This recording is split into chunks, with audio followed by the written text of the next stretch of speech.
all, big thank you to Pimpri Chinchwad College of Engineering and Research for inviting me here today. काळजी करू नका, मराठीतच बोलणार आहे. मी मागचे 2 दिवस माझ्यासाठी एवढे हेक्टिक होते. मी मुंबईमध्ये होतो, बरीच कामं चालू होती. काल रात्री तर मी 3 तास झोपलोय फक्त. आता डिरेक्टली मुंबईवरून मी इथं आलोय. तुमचा सगळ्यांचा आवाज ऐकून झोप उडले माझी. त्यामुळे थँक्यू सो मच एव्हरीवन.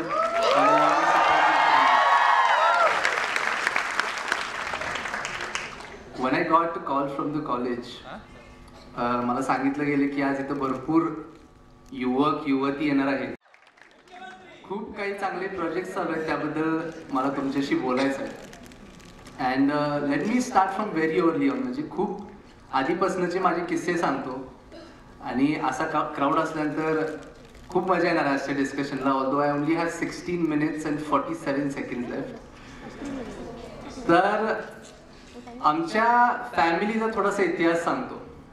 आमचं परिवार महाडिक घराणं हे पैलवानांचं घराणं म्हणून ओळखलं जाते. माझ्या तब्येतीवरती जाऊ नका, मी येतो त्या विषयावर. पण माझे आजोबा भीमराव महाडिक त्यांचं नाव होतं आणि खूप मोठे पैलवान ते होते. खूप मोठे म्हणजे त्यांची कुस्ती धारासिंग बरोबर झाली होती. कदाचित तुमच्यातल्या काही लोकांना माहीत नसेल, पण खूप मोठे पैलवान होते ते सुद्धा.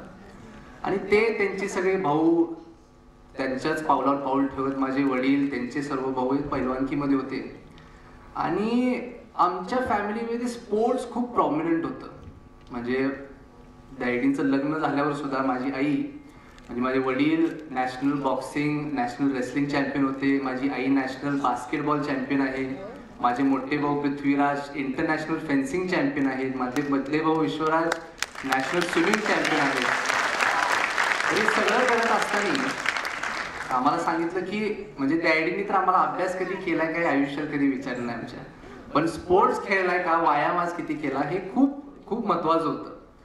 आणि अर्ली डेजचा एक किस्सा सांगतो. माझं वय मला वाटतं त्या दरम्यान एक 5-6 वर्षाचं मी फक्त असेल. माझे दोन्ही मोठे भाऊ 2-3 वर्षांनी मोठे आहेत माझ्या. आणि सुरुवात पण तालमीनीच झाली. आता पैलवानकीचा परिवार म्हणून डॅडीने आम्हाला सगळ्यांना तालमीत घेऊन गेले आणि तिथून सुरुवात केली. तुम्ही आता सराव करायचा, आता इथून पुढे तुम्ही पैलवान व्हायचा आहे. तर आम्हाला मग तिथं सराव करायला लावला. तिथं खुराक जो असतोय म्हणजे डाएट जो असतोय ते बदाम, थंडाई, मटण असं सगळ्या गोष्टी चालू केल्या. एक 2-3 दिवस झाले. मला काही खास त्यात काही रस नव्हता. मी काय एवढं त्यात परफॉर्मन्स दाखवलं नाही. आणि किस्सा तिथं झाला की मला आणि माझ्या दोन्ही मोठ्या भावांना एक 50 किलोचं पोतं उचलायला सांगितलं. एक पुली होता तिथं, एक रस्सी होती, ते 50 किलोचं पोतं उचलायला सांगितलं. आणि ते पोतं आम्ही तिघांनी मिळून उचललं. तिघांनी मिळून म्हणजे त्या दोघांनी उचललं, मी फक्त तिथे ऍक्टिंग करत होतो. आणि त्या दोघांनी एकमेकांना डोळा मारला आणि ती रस्सी सोडली. मी आहे तसा मला वाटतं म्हणजे 10 फूट वर गेलो हवेत आणि वरती हवेत लटकत होतो. मी लागलो रडायला, लहान होतो खूप. मग मला खाली उतरवलं. मी मम्मीकडे गेलो. मी काय तालमीत काय उद्यापासून जाणार नाही म्हटलं. मग आम्हाला आईवडिलांनी समजलं की ठीक आहे, पण स्पोर्ट्स हे खेळावं लागेल. मी अनेक वेगवेगळे स्पोर्ट्स ट्राय केले. Football, basketball, lawn tennis, cricket, भरपूर स्पोर्ट्स खेळलो. आणि मग I found racing in my life. Go karting हा एक स्पोर्ट होता जे मी in the year 2008 I got introduce to it. आणि खूप पॅशनेट मला फील झालं त्या स्पोर्टबद्दल. मी त्याची प्रॅक्टिस चालू केली. वयाच्या फक्त 11व्या वर्षी मी त्या स्पोर्टमध्ये करिअर बनवायचा मी निर्णय घेतला आणि त्याची सुरुवात झाली. मग मी त्याचे प्रॅक्टिस केले. नॅशनल चॅम्पियनशिप्समध्ये पार्टिसिपेट झालो. पहिल्या इनिशियल इयर्सपासून खूप चांगले रिझल्ट्स मिळत गेले. 2012 आणि 13 मध्ये नॅशनल कार्टिंग चॅम्पियन झालो.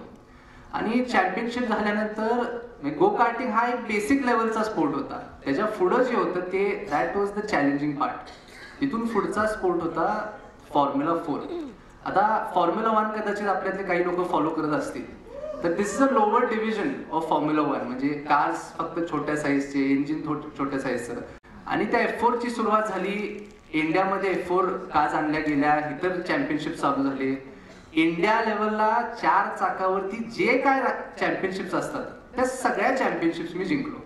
आणि द इयर 2016 म्हणजे सगळे नॅशनल चॅम्पियनशिप झाल्यानंतर I went abroad wear I face the real challenges. Formula 3 British formula 3 championship ती होती जिथं सगळ्या देशातले चॅम्पियन्स तिथे यायचे. म्हणजे मी आता इंडियन होतो, तर तिथं Spanish champion, American champion, French champion, German champion, Belgian champion, असं सगळ्या म्हणजे अख्ख्या जगातले प्रत्येक कंट्रीचे चॅम्पियन्स तिथे येऊन रेस करायचे. आणि वेन आय वेंट देअर, जेव्हा मी तिथं गेलो, मी खूप ओव्हर कॉन्फिडेंटली तिथं गेलो. म्हणजे मी असं स्वतःला म्हणायचो की मी जर इथं सगळ्यांना हरवू शकतोय तर मी कदाचित इंटरनॅशनल जाऊन पण करू शकतो. आणि माझ्या फर्स्ट रेसमध्ये मी 20 ड्रायव्हर्सपैकी फक्त 18th आलो. आणि this wasn't just a bad result for me, it was a bad result for my family, it was a bad result for my nation, because I was the only one representing India at that time. आणि मग ते झाल्यानंतर मी थोडंसं चांगले coaches higher केले, मी तिथल्या drivers कसे तयारी करतात, सगळे ॲथलीट्स कसे तयारी करतात त्याच्यावरती लक्ष दिलं. आणि मग त्यांच्यासारखं ट्रेनिंग केलं, त्यांच्यासारखं एक्सरसाइज केलं, त्यांच्यासारखं खाणं पिणं चालू केलं. खूप कष्ट केले. I have a sweet tooth, मला चॉकलेट वगैरे खायला खूप आवडते. 4 वर्ष मी चॉकलेट सुद्धा खाल्लं नाही. खूप खूप डिसिप्लिन बिल्ड केलं स्वतःमध्ये. And you will not believe, मी रेसेस करत करत चांगले रिझल्ट्स येत येत I am the first ever Indian to win a race in British Formula 3. And that was all because of the hard work, the effort that I was able to put into those couple of years. आणि स्पोर्ट्समधलं म्हणजे मी achievement माझी सांगितली, परंतु मला हे सांगण्याचा हेतू तुमच्यासाठी हेच आहे की स्पोर्ट्सचं महत्त्व काय, स्पोर्ट्स का खेळलं पाहिजे. स्पोर्ट्स तुम्हाला अशा गोष्टी शिकवते जे तुम्ही पुस्तकात कधीच शिकू शकत नाही. हार्डवर्क, डिसिप्लिन, स्पोर्ट्समनशिप सगळ्यात महत्त्वाची क्वालिटी. की जेव्हा तुम्ही जीवनात पुढे जात असताय तेव्हा अनेक ठिकाणी तुम्हाला फेलियर्स दिसतील, परंतु त्या फेलियर्सपासून बाहेर कसं यायचं हे तुम्हाला स्पोर्ट्समनशिप ही क्वालिटी शिकवते. त्यामुळं इथं बसलेल्या सगळ्या युवकांना मला विनंती करायची आहे की तुम्ही अभ्यास करत असताना तुमच्या आयुष्यात स्पोर्ट्स खेळलं पाहिजे, एक्सरसाइज केलं पाहिजे, तुमच्या मेंटल फिजिकल फिटनेसकडे लक्ष दिलं पाहिजे. त्यानंतर पुढची जर्नी, जेव्हा फॉर्म्युला 3 नंतर कोविड झालं, मला परत इंडियामध्ये यायला लागलं. आणि त्या गोष्टीची सुरुवात झाली ज्यामुळे तुम्ही आज सर्वजण मला ओळखताय, विच वॉज यूट्यूब. आणि कोविड एक खूप वाईट गोष्ट होती, तशी परत कधी होऊ नये. परंतु the way it was a curse for most people, I think it was a blessing for me. कारण मी सोशल मीडियाचा मार्ग कधी एक्सप्लोरच केला नसता जर कोविड झालं नसतं तर. मी सहज, आम्ही एक फॅमिली म्हणून जेव्हा घरी असायचो, I am never the kind of person who sits in one place. मला सारखं काय ना काय तर करायला लागते. त्यामुळे मी सोशल मीडियासाठी व्हिडिओज बनवायला चालू केले आणि ते यूट्यूबवरती अपलोड करायला मी सुरुवात केली. आता सुरुवातीला साहजिक होतं, मला वाटते की एका खासदारांच्या घरात त्यांचा परिवार कसा राहत असेल, कदाचित त्याची उत्सुकता अनेक लोकांना होती. आणि पहिल्या व्हिडिओपासून त्याला व्ह्युअरशिप बिल्ड होत गेली. आणि व्ह्युअरशिप बिल्ड होत होत मला वाटतं आमचं एक चांगला चाहता वर्ग तयार होत गेला. आणि काही दिवसानंतर मी बघितलं की माझं चॅनल मॉनिटाईज झालं. And at that time I did not even know that you could make money out of YouTube. पण एक रेव्हेन्यू बिल्ड झाला आणि मला व्हिडिओज बनवायचे पैसे मिळायला चालू झाले. Now this was very new for me. तर I always say to myself, I always tell this to everyone की I am a very privileged person. मी खूप नशीबवान मुलगा आहे. मला माझ्या आयुष्यात माझ्या आई वडिलांनी सगळं दिले. त्यामुळे जेव्हा हे पैसे माझ्याकडे आले, हे उत्पन्न जेव्हा मला मिळालं, मी विचार केला की हे जर आपण काय करू शकतोय, काय शॉपिंग करूया, कशात इन्व्हेस्ट करूया. तर मी बघितलं की माझे आई वडील गेले अनेक वर्ष सामाजिक उपक्रम अनेक राबवतात. मी म्हटलं की समाजासाठी आपण काहीतरी त्याचं डोनेशन करायचं. आणि मी त्याच्यातून काही लोकांना मदत करायला चालू केली, त्याच्याबद्दल व्हिडिओज बनवले, ते लोकांना दाखवले. आणि ते ग्रो करत करत एवढं ग्रो केलं की आम्ही कोल्हापूरच्या पुरात लोकांना घरं बांधून दिली त्या उत्पन्नातून, यूट्यूबच्या उत्पन्नातून. तर कुणाला काही प्रमोट करायला आलेलं नाही, परंतु मला यूथ आणि यूथचं पार्टिसिपेशन इन पॉलिटिक्स बद्दल थोडं सांगायचं आहे. की मी आज बघतोय आपली युवा पिढी राजकारण म्हणल्यावर 2 हात लांब थांबतात. राजकारण ही अजिबात वाईट गोष्ट नाही. मी तुम्हाला सांगतो, it is the most interesting field anyone can ever work in. कारण तुम्ही विचार करा, उदाहरणार्थ a profession like advocacy, a lawyer, तुम्हाला लॉ बद्दल शिकावं लागतं. अ डॉक्टर, तुम्हाला मेडिसिन बद्दल शिकायला लागतं. सिव्हिल इंजिनियर, तुम्हाला कन्स्ट्रक्शन बद्दल शिकायला लागतं. परंतु politician is a kind of profession, politics is the kind of profession ज्यामध्ये तुम्हाला सगळ्या क्षेत्राचं सगळं ज्ञान असावं लागतं. आणि खूप अभ्यास ह्या क्षेत्रामध्ये आहे. तुम्हाला पॉलिसी मेकिंग बद्दल तुम्ही अभ्यास केला पाहिजे, समजून घेतलं पाहिजे. लीडरशिप, गुड लीडरशिप, बॅड लीडरशिपचं डिफरन्स तुम्हाला कळायला पाहिजे. वेळ थोडासा कमी आहे त्यामुळे मी कन्क्लुजनला येतो लवकर. पण मला एक इन शॉर्ट मेसेज तुम्हाला एवढा द्यायचा आहे की येणाऱ्या काळात राजकारण बदलणार आहे. Traditional politics is old school now, ते झालं आता. नवीन पॉलिटिक्स, नवीन पिढी जेव्हा राजकारणात येणार, it is going to be about agendas, it is going to be about succeeding with teamwork, it is going to be about assembling our communities together to work together. आणि मी माझ्या इंस्टाग्राम बायोमध्ये पण ते आहे, तुम्ही बघू शकताय, वसुदैव कुटुंबकम, the universe is one family. त्यामुळं these are the kind of agendas जी आजची युवा पिढी घेऊन राजकारणात येत आहे. One last thing I want to tell you की 2 गोष्टी रोज फॉलो करा, रोज. Number 1 is gratitude. Does anyone know what I'm talking about when I say the word gratitude? Be thankful. म्हणजे फक्त देवाला प्रार्थना करू नका थँक्यू सो मच मला जे आयुष्यात दिले, ते तर कराच, पण be grateful to the universe for everything you have in your life. आणि दुसरी गोष्ट जी तुम्ही रोज केली पाहिजे, तुमच्या आई वडिलांच्या पायावरती डोकं ठेवल्याशिवाय तुम्ही घरातनं बाहेर नाही पडलं पाहिजे. रोज मी करतो. आई वडिलांचा सन्मान, मी तुम्हाला सांगतो, आई वडिलांचा आशीर्वाद हा आशीर्वाद नाही, हे कवच आहे. तुम्ही जेव्हा रोज तुमच्या आई वडिलांचे पायाला स्पर्श करण्यासाठी वागताय आणि तो आशीर्वाद तुमच्या आईने, तो आई वडील तुम्हाला देतात, ते आपल्या भोवती एक कवच आहे, ती ताकद आहे जेणे तुम्हाला तुमच्या आयुष्यात काही होणार नाही. कुठल्याही गोष्टीच्या सामोरे तुम्ही जावा, तुम्ही यशस्वीपणे ती गोष्ट मिळवू शकाल, अचीव करू शकाल. तसं तुम्हाला दिवसातनं न्यूज सुद्धा बघणं गरजेचं आहे. You need to be updated to everything that is happening in our society. And other than that, other than sports, other than social media, other than politics, I'll just talk a little bit about entrepreneurship also.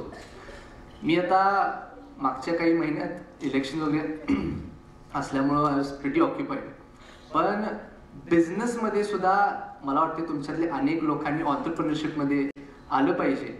कारण आता खास करून the schemes किंवा ज्या योजना आपण म्हणतोय, the kind of schemes that the government is offering the youth to start their own business is a big thing.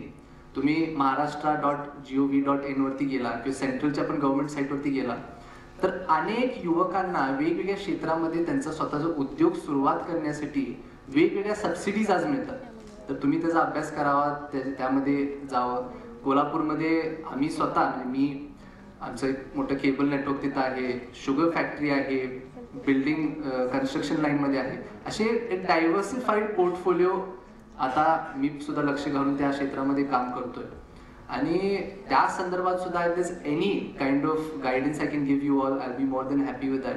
आणि शेवटचा एक, आता लास्ट 2 मिनिट राहिले तर एक किस्सा अजून एक सांगतो, विच इज अबाउट ऑन्टरप्रिनरशिप. मी काही 1-2 वर्षापूर्वी स्वतःचा ब्रँड चालू केला होता. It was all online, it was all e-commerce.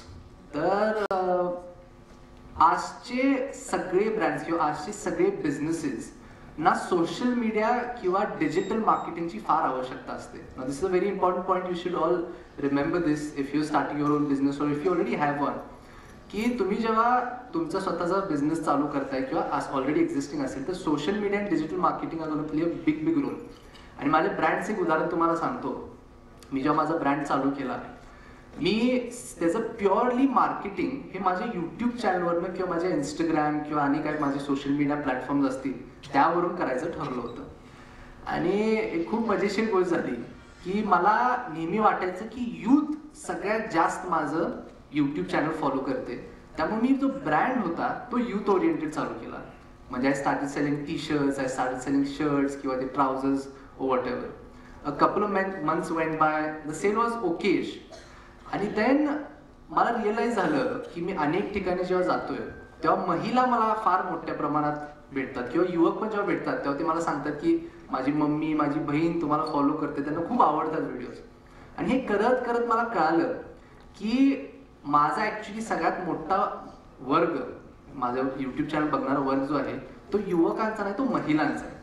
त्यामुळे मी काय केलं, यूथचं स्विच केलं आणि तिथं साडीज चालू केल्या. आणि खूप मजेशीर गोष्ट अशी झाली, जस्ट कन्क्लुडिंग, की आम्ही त्यावेळी जेव्हा यूथ ओरिएंटेड गोष्टी करत होतो, we were averaging about 3 lakh in sales per month. पण मी जेव्हा सारीज चालू केलं, आम्ही पहिल्या 4 दिवसात 14 लाख रुपयाचा सेल केला. जस्ट कन्क्लुडिंग की you need to know your market. Whenever you're doing any sort of business, you need to know your market. You need to have an understanding and analyze what kind of business line you are in. आणि purchasing power तुमच्या कस्टमरच्या आता आहे त्यावरती बोलणं, पण आता थांबवावं लागलं ते. So thank you so much everyone.